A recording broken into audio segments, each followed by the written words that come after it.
A president escapes. Friday night, immediately after leaving a public signing ceremony of an important agreement, the president went straight to the helicopter at his residence and disappeared. Ukraine's President Viktor Yanukovych was captured on a surveillance camera boarding a helicopter. He flew to eastern Ukraine, close to the Russian border, where he spent the night in a state residence. While there, he went on Ukrainian television to say defiantly that he would not resign and he would not leave the country.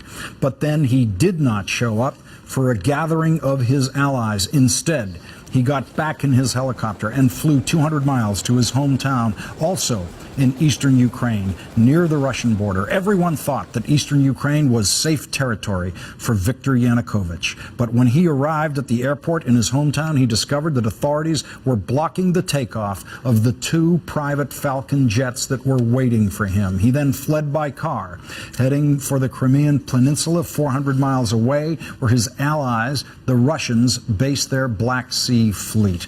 According to Ukraine's new interior minister, the last we know of President Yanukovych's movements is when he was heading for Belbek Airport in the south of the Crimean Peninsula, but he must have been alerted to the fact that authorities were waiting for him there, and so Yanukovych gathered his team and asked who wanted to remain with him and who wanted to leave now that the parliament had stripped him of power and charged him with mass murder for the dozens of people who were shot and killed while protesting his leadership.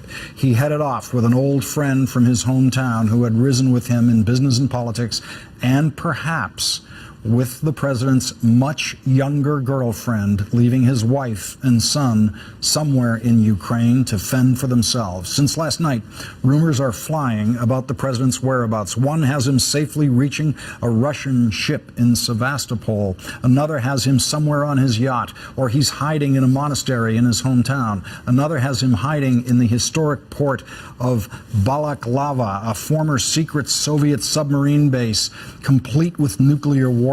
It was also the site of the world-famous 1854 battle commemorated in Tennyson's poem, The Charge of the Light Brigade. Joining me now is Reuters foreign affairs reporter David Rode. He is a 2-time Pulitzer Prize winner. David, let's try to finish this movie, okay? You're off to an amazing start. What does he do next? What are his moves? You're down there. Who can he trust? Who can he not trust? Everyone thought he's going east toward Russia. He gets more and more support from the Ukrainian people as you get closer to Russia. But what's happening? What's so surprising is how the people have turned against him. You're right. He went to even the place, in the east. Yes, in the east, which is the most sort of pro-Russian part of the country. Who he's going to turn to? Vladimir Putin. And will Putin hide him is the question, which is a big decision he faces. But who knows? He could be in this monastery in Bosnia after the war ended there. Radovan Karadzic hid in a monastery for years. Pretended to be a New Age guru. Muammar Gaddafi tried to hide from his people. That did not work out well for him. Saddam Hussein, this is the latest example of a massive manhunt. Okay, well, look, the way, to be a successful movie, the way this thing's going to have to end is preferably an American, to be played by an American actor, will show up in some one-on-one confrontation with him after the girlfriend has escaped or whatever. But seriously, there was a feeling when he went to the eastern side of the country that, okay, he's going to be able to hold on here. That was my sensation of the way this was going to develop.